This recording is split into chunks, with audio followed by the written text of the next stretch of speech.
दोन वेगवेगळी models gas गिझरची आपण पाहताय.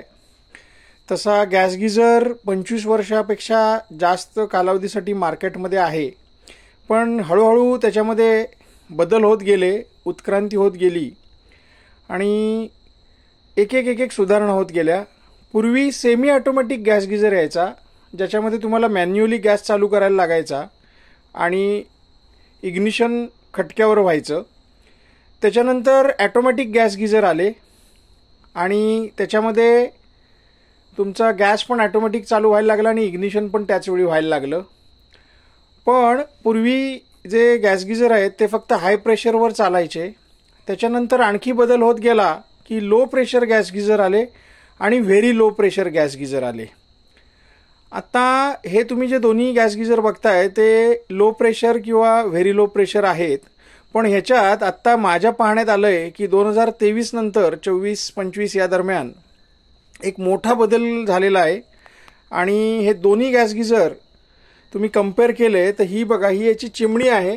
थोडंसं साऊंड तुम्ही बघताय तर हलक्या मटेरियलचं किंवा हलक्या म्हणता येणार नाही, त्यावेळेचं जे मटेरियल शक्य आहे वापरणं त्यावेळच्या टेक्नॉलॉजीनुसार कम्पॅरेटिव्हली हलकं म्हणू आपण, तर ते वापरण्यात आलं होतं. आणि इथे आता तुम्ही जर बघितलात तर हा जो साऊंड आहे त्याच्यानुसार त्याच्यामध्ये बदल झालेला आहे चिमणीमध्ये. आणि सगळ्यात मोठा बदल झालेला आहे हीट एक्सचेंजरमध्ये. हा हीट एक्सचेंजर पण कॉपरचाच आहे, पण कॉपरमध्ये बरेच प्रकार असतात आणि त्यावेळच्या टेक्नॉलॉजीनुसार हा अयोग्य आहे असं म्हणता येणार नाही, योग्यच आहे. पण टेक्नॉलॉजी जशी पुढे पुढे गेली आहे तसा हा heat exchanger 99% oxygen free pure copper heat exchanger आलेला आहे. निश्चितच याची लाईफ वाढणार आहे त्याच्यामुळे. आणि हा बघा इथे बर्नर, आता हा थोडासा जुना असल्यामुळे तुम्हाला जरी डल दिसत असला तरी त्यावेळेच्या मानाने तो योग्यच होता नवीन असताना. आणि इथे थोडासा चेंजेस केलेला आहे, इथे तुम्ही बघू शकताय, पण बर्नरच्या टेक्नॉलॉजीमध्ये फार बदल झालेला वाटत नाहीये. त्याच्यानंतर summer winter, water pressure regulator, gas regulator pressure हे सगळं सेमच राहिलेलं आहे.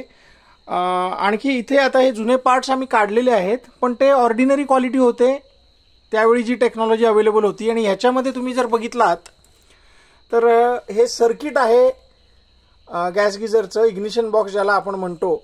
त्याच्यानंतर हा सोलनॉइड वॉल, आणि सोलनॉइड वॉलमध्ये मोठा बदल केलेला आहे इथे. जे गॅस उशिरा इग्निट होणं किंवा उशिरा बंद होणं आणि सिलेंडर बदलल्यानंतर प्रॉब्लेम होणं एअरचा, हा ह्याच्यामध्ये सुटला आहे असा कंपनीचा दावा आहे मॅन्युफॅक्चररचा. Level A solenoid valve. आणि बाकी सेन्सर जे पूर्वी चपटे यायचे ते पूर्ण वॉटर इनलेट पाईप जो इंटरनल आहे त्याला धरून ठेवणारे रिंग टाईप आलेले आहेत. आणखी एक बदल इथं दिसतोय की हे सेलसारखे लूज व्हायचे, तर त्याला एक एक्स्ट्रा सपोर्ट इथं लावलेला आहे. तुम्हाला एक निळी पट्टी इथे दिसेल लावलेली. हा जो तुम्हाला ओव्हल शेप दिसतोय बॅटरी बॉक्सला निळी पट्टी, त्याच्यामुळे एक एक्स्ट्रा सपोर्ट मिळालेला आहे. आता हा गॅस गिझर खराब होता का? अजिबात नाही. त्या वेळच्या टेक्नॉलॉजीनुसार तो तयार झालेला आहे, पण हा नवीन टेक्नॉलॉजीने तयार झालेला आहे. वर्किंग प्रिन्सिपल जरी सेम असलं याचं, तरी ह्याच्यामध्ये क्वालिटीमध्ये प्रचंड वाढ करण्यात आलेली आहे. नक्कीच हे मॉडेलसुद्धा आत्ता उपलब्ध आहे, नाही अशातला भाग नाही आहे. 80% मार्केटमध्ये हाच जुन्या पद्धतीचा गिझर उपलब्ध आहे आणि हा गिझर आता 20% मार्केटमध्ये उपलब्ध आहे.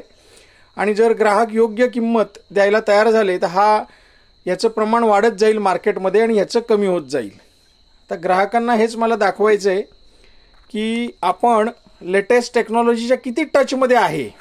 आता आम्ही स्वतःबद्दल बोलायचं झालं तर मी सुखानंद कुलकर्णी, BE इलेक्ट्रॉनिक्स, लांजा येथे मनीष सोल्युशन्स हे आमची फर्म आहे. ॲक्युमन हा आमचा रजिस्टर ब्रँड आहे. आम्ही वेगवेगळ्या मॅन्युफॅक्चररकडून तयार करून घेत असतो. जर आपण ॲडव्हान्स टेक्नॉलॉजी टचमध्ये राहिलो तर मॅन्युफॅक्चरर चांगले शोधले तर आपण सुद्धा लेटेस्ट टेक्नॉलॉजी असलेली प्रॉडक्ट आपल्याकडे विक्रीसाठी आणू शकतो. रत्नागिरी आणि राजापूर देखील येथे देखील हा गिझर तुम्हाला नवीन टेक्नॉलॉजीचा उपलब्ध होईल. आणि गिझर शेवटी माणसंच तयार करतात असा अजिबात दावा नाही आहे की हा अजिबात बिघडणार नाही, पण ह्याच्यात बिघडायची शक्यता मात्र कमी होणार आहे. आणि हा आता तयार गिझर कसा दिसतोय ते तुम्हाला मी दाखवतो. गिझरच्या बाह्य लुकमध्ये काही फरक पडलेला नाहीये. त्याच्यामुळे बाहेरून गिझरची कॅबिनेट तशीच दिसणार आहे. थोडासा इंटरप्ट आल्यामुळे व्हिडिओ पॉज झाला होता. तर आतमध्ये गिझरच्या नेमकं काय हे ग्राहकाला लक्षात येणार नाही, तर ते विक्रेत्याने लक्षात आणून द्यायचं आहे की क्वालिटीमध्ये काय फरक आहे आणि ग्राहकाला जसा गिझर पाहिजे ज्या क्वालिटीचा तो उपलब्ध करून द्यायचा आहे आपण. ह्याच्यासाठीच स्टे ट्यून्ड असं आम्ही सांगतो आमच्या चॅनलसाठी. धन्यवाद. हे पहा, गिझरच्या लुकमध्ये कुठलाही फरक विशेष झालेला नाहीये. अधिक माहितीसाठी तुम्ही आम्हाला संपर्क करू शकता. इथे तुम्ही जर व्हिडिओ पॉज केला तर तुम्हाला पूर्ण पत्ता आणि फोन नंबर्स मिळतील दोन्ही. फक्त विनंती राहील सकाळी 9 ते संध्याकाळी 7 याच वेळेत संपर्क साधावा. रत्नागिरी, लांजा, राजापूर आणि देवरुख तालुक्याचा काही भाग इथे आम्ही होलसेल रिटेल दोन्ही करतो. आणि गॅस गिझर बरोबरच इलेक्ट्रिक गिझर, वॉटर प्युरिफायर, घरघंटी, एअर कूलर, गॅस शेगडी या वस्तू देखील आपल्याकडे उपलब्ध आहेत आणि त्याचे सगळ्याचे स्पेअर पार्ट देखील उपलब्ध आहेत. टेक्निकल बॅकग्राऊंड असणाऱ्या व्यक्तींना थोडंसं ॲडव्हान्स ट्रेनिंग पाहिजे असेल तरी आमच्याकडे उपलब्ध आहे. मात्र ते थोडंसं सशुल्क असेल आणि दोन्ही पार्टींच्या वेळेनुसार असेल. आणि ग्राहक देखील आम्हाला संपर्क करू शकतात खरेदीसाठी. धन्यवाद.